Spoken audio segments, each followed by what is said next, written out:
With the love of muscle cars and chases rivaling, or at the very least second only to the United States, Australia's had its modest share of homegrown car-based movies. This was no more present than in the 1970s and 80s during the boom of the action and exploitation cinema craze of Australia that would fondly be remembered as the Ozploitation era.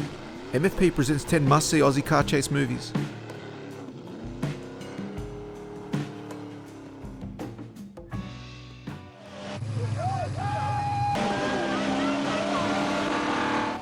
From the director of the Russell Crowe career-launching film Romper Stomper, Jeffrey Wright, comes his 1994 follow-up, Metal Skin. More art house than grindhouse, Metal Skin has a unique feeling as it chooses style over substance with its non-linear fast-cut editing and its odd scenario into mental despair of several characters, yet features some old-school Australian cars and street racing that makes it more than a film worth mentioning on this list. One of the main featured cars is a 1971-72 VH Chrysler Valiant Charger. They're not fully confirmed in its identity in the film. One of the best options available for the VH Charger was the RT E49, which had a popular inline-six 265 Hemi engine with 302 brake horsepower. Another Aussie classic that featured was the 1976 Tirana LX 4-door, made popular by the Bathurst famous SS A9X hatchback 5-litre 308 V8, an SLR 5000 sedan with an output of around 250 horsepower. With a number of street racing scenes and a final chase at the film's climax, Metal Skin's biggest letdown that keeps from a high spot on this list is in its choice of frantic editing and not allowing for a coherent motion in its driving sequences or story. Following on the success that was Romper Stomper from director Wright, Metal Skin with its $3.2 million Australian dollar budget fell short of expectations and grossed just under $900,000, which led to Wright's popularity decline soon after and not being the follow-up to his previous outing that some had hoped. Not a movie for everyone, nor a car chase film in the traditional sense, Metal Skin reflects a turning point where the old Aussie car chase of the 80s heyday came to its end and was replaced by what can only be described as a frantic change of direction.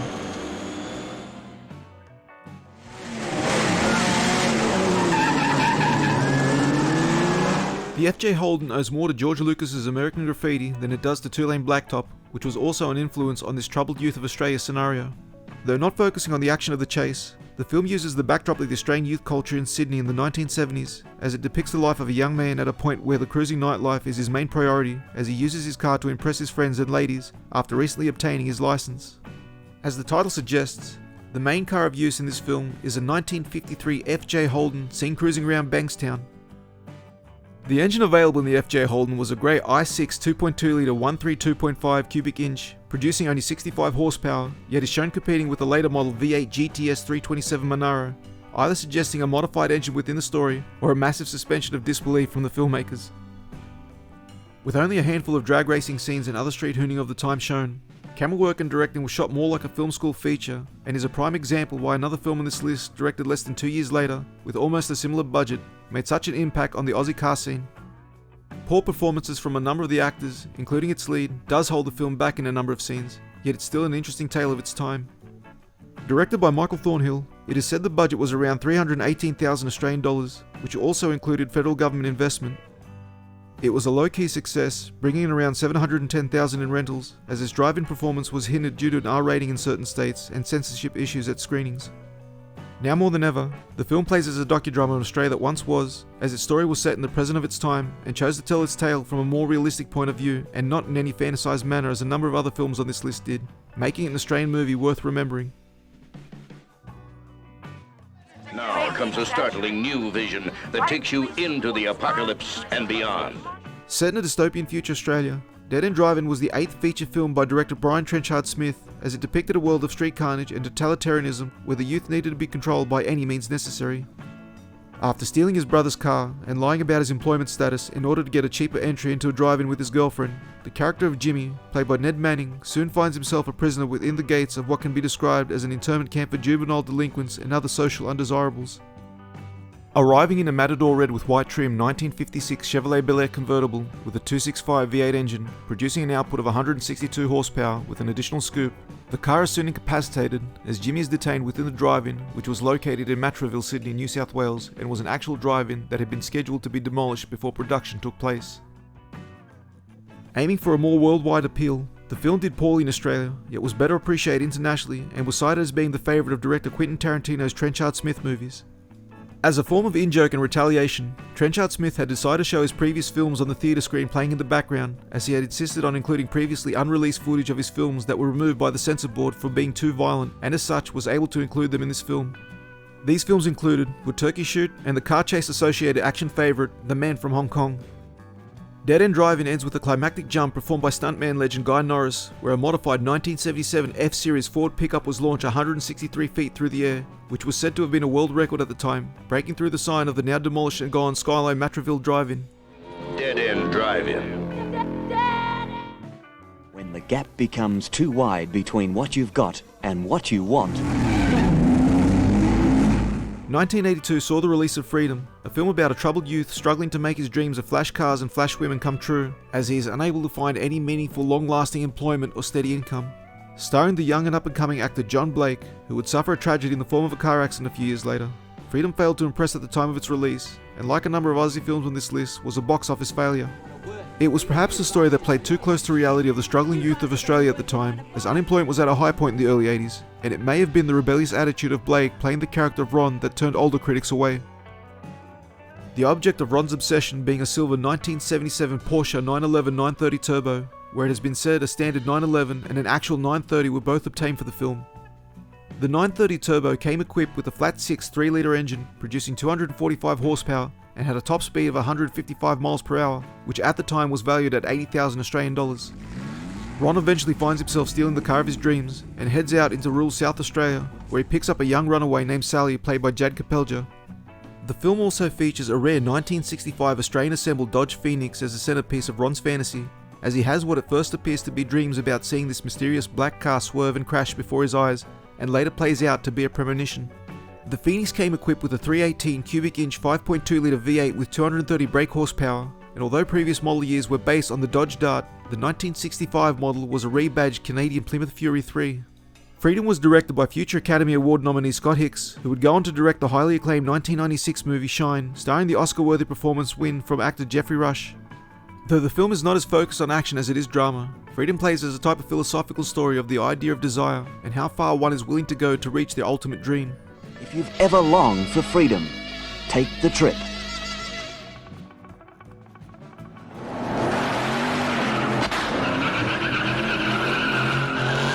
The hardest of all the films to locate outside of a VHS copied format or even a trailer online, Running from the Guns was one of the last of the car chase films of the 80s Australian cinema era, as the government had begun to lose interest in financially supporting films of its type, especially given its massive budget and huge loss at the box office. With his star still on the rise, actor John Blake would return for another outing in the world of fast cars and criminal behaviour, which unfortunately would be one of his last roles, as he was soon after involved in a motor vehicle accident which left him in a vegetated state and in need of 24-hour care until his untimely death in 2010 at just age 52. Played more for laughs as a type of international smuggling trade gone wrong film, as opposed to some of the more serious movies on this list, Guns has an array of stunts and wonderful cars to match, the main of which used is a 1964 Shelby Cobra that carried a 289 Ford V8 270 horsepower engine. The second and perhaps most memorable car used was a 1971 Ford Falcon XY GT in a track red colour option, equipped with a classic 351 Cleveland V8 engine, as it is used in an aggressive manner and shows off its power quite well in this film. Running from the Guns, originally titled Free Enterprise, does display some wonderful helicopter camera shots, along with some well executed stunts, as we get a great chase sequence following along the Victorian coast. This is perhaps a film that deserves an updated release now more than ever, given its representation of a type of time and film no longer seen in Australian cinema.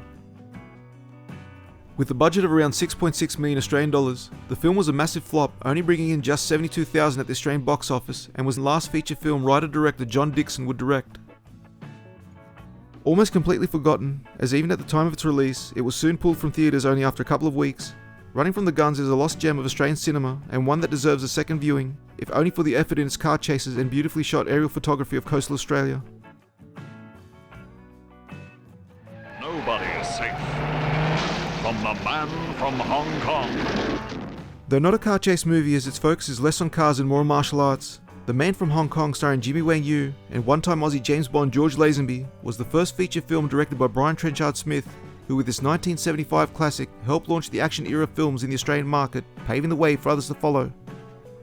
With two random chases thrown in for good measure, one near Uluru, at the time known as Ayers Rock, where a getaway takes place against a helicopter in a 1968 Toyota Crown Deluxe, which ends with a crash and explosion, leading to a flying piece of the vehicle almost slicing towards the camera crew, while the other takes place in Stanwell Park near Sydney.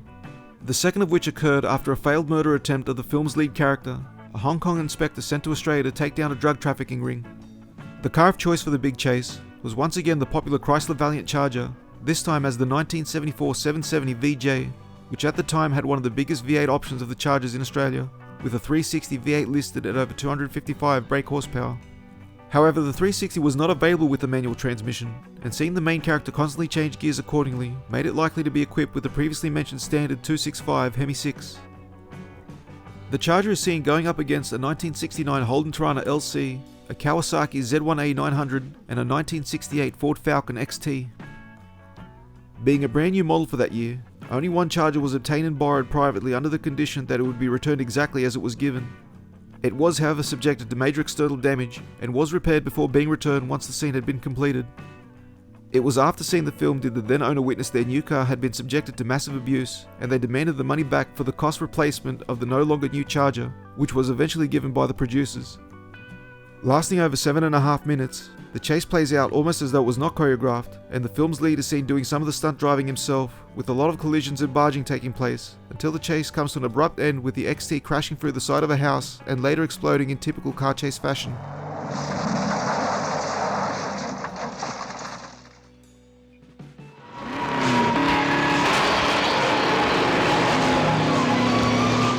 Following up on the success that was perhaps the pinnacle of Aussie Car Chase Movies that came out the year prior, the 1980 action thriller The Chain Reaction continued the theme of government distrust and social unrest as a cover-up scenario at a nuclear facility takes place after one of its leading scientists is heavily radiated via contaminated water spillage. The story sees the character of Larry Stilson, played by Jim Goose himself, Steve Bisley, and his wife, who take time off away at a nearby cabin where they are intruded by the said scientist, who is on a mission to warn people of the danger that is about to take place due to the contamination of the water supply. It is in this setting we get two high-speed chases between old rivals Ford and Holden once more, on the outback roads of Australia, in the form of the hero car driven by Bisley, a Holden 1-tonner with a HZ quad light front end put in place with a stylized custom paint scheme. Again, as not all engines are confirmed, its highest available option at the time via production was a 308 V8 between 215 to 250 horsepower. The second of the two vehicles as driven by the power plant agents is a 1973-76 Ford LTD P5 in a Stratosphere grey paint scheme, and with a stock standard 351 cubic inch 5.8 litre V8 Cleveland engine with 290 horsepower and a top speed of 122 miles per hour or 196 kilometers. The P5 was the first Australian produced LTD ever made, as prior to this, any Ford LTD available had been imported from the US. The film was a modest hit, almost making back double its $450,000 Australian dollar budget. It had been rushed into production, where it was originally slated for Mad Max director George Miller to take the director's chair. However, due to scheduling issues, he was not able to take on the role and the position went to story writer Ian Barry. Because of the tight schedule, Miller would go on to take second unit directing responsibilities, along with directing the car chases. In addition, more than a number of the Mad Max actors would be cast in this film as well, including Hugh Keys-Byrne, and in a small cameo role, Mel Gibson himself, who was good friends with fellow Night alumni Steve Bisley.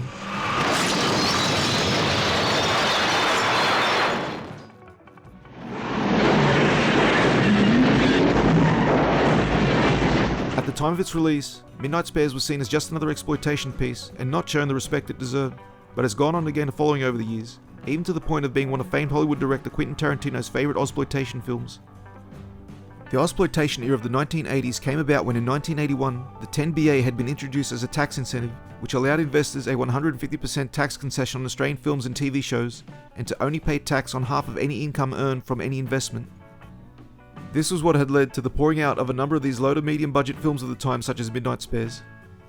When released in 1983, it was one of the few movies, if any, to feature the lesser known motorsport of sprint car racing, which had become a popular pastime in Australia in that era. The story sets itself up as a young mechanic by day and racer by night Steve, played by James Laurie, comes back home to find his father is missing and his business is under threat by an organised black market car parts ring, putting pressure on Steve and his partner to sign up with them. A multitude of cars were obtained, used and destroyed in spares, including several modified Holden 1-tonners with custom Trans Am style front ends, giving them a unique look in the film. Other cars included were a 1971 XL Chrysler Charger and the Aussie Car Chase familiar Falcon Coupe 1972 XA model and a briefly seen stolen 1979 Pontiac Trans Am, rare to Australia at the time. Midnight Spares would be marred by tragedy, while during one of the speed car scenes filmed at night, focus puller David Brostoff was tragically killed after an accident took place. The film would go on to be dedicated in his memory, but showcase some of the issues of these low-budget Ozploitation films shot on the fly. Midnight Spares, despite its light-hearted fun and typical sex appeal at the time by hiring Australian Playboy playmate Amanda Dole, did not perform well at the box office, with a $2.6 million Australian dollar budget, only gaining back $417,000, and would be the last film director Quentin Masters would helm. As time has gone on, the film has gained greater recognition since the release of the Australian Ozploitation documentary Not Quite Hollywood, featuring praise from the likes of Tarantino, and Midnight Spares is now seen as the fun romp comedy mixed with car action film it was always intended.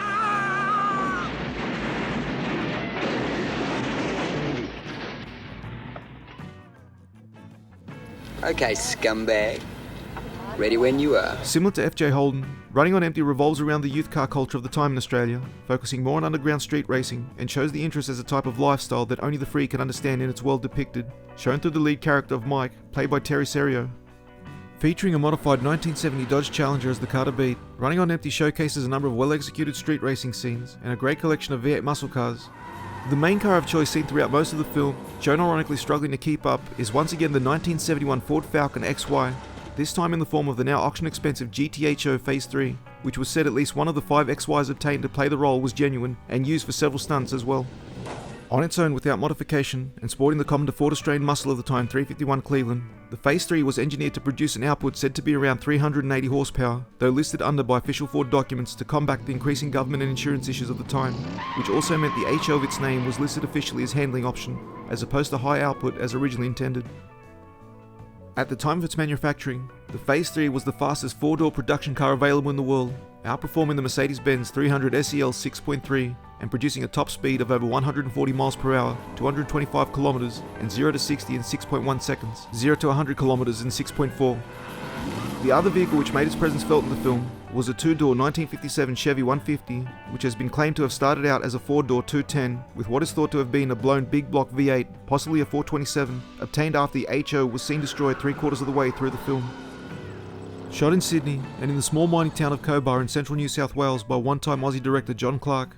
Running on Empty found its audience on VHS over the years, and over time gathered the respect it deserves, yet is still neglected as with most films on this list from a restoration release, even now approaching its 40th anniversary in 2022, and with a sequel said to be in the works. Photo a 57 Chevy, a blown 57 2-door. Into a world without law, a world without order, comes a man without fear. Mad Max. Coming as no surprise to most what the number one choice was to be given its worldwide recognition. However, as any one of the entries of the Mad Max franchise could have made the top spot on their own, it is the series as a whole that has been given the first position on this list. Being the creation of George Miller and production partner Byron Kennedy, Mad Max started out life on the heels of many other 70s exploitation films to come from Australia, including the 1974 biker action outing Stone, which featured a number of the same cast, some of which reprising similar roles once more as outlaw bikies. It is the first Mad Max which is the film that is closer identifiable with the Aussie image of the time, as it is set in a world still with enough recognition in its setting and cars to be undeniably Australian. The main feature vehicle, and most memorable of which was the 1973 Ford Falcon XB GT black on black coupe, seen as an extension of the character of Max Rokitansky and his fall into madness. This Pursuit Special would feature in 3 of the 4 films in the franchise, as it is heavily associated with Mad Max, given its almost ghost-like presence when chasing down speeding hoons. Other cars featured recognisably in the first film used were a 1972 Ford Falcon XA Sedan X-Taxi with a 6-cylinder and a 1972 Holden HQ Monaro 202 Straight 6, along with 2 1974 XB Falcon sedans, one of which had a V8 302 and was an ex-Victorian police vehicle. The crashes and stunts of the Mad Max series are ones that many even to this day are impressed by, as Miller has continued to provide some of the most breathtaking action that makes even the most experienced of filmmakers question how they were done without any major incidents or fatalities. Being the most famous of the Australian car chase movies, as it is also surprisingly the only one on this list to have any sequels produced,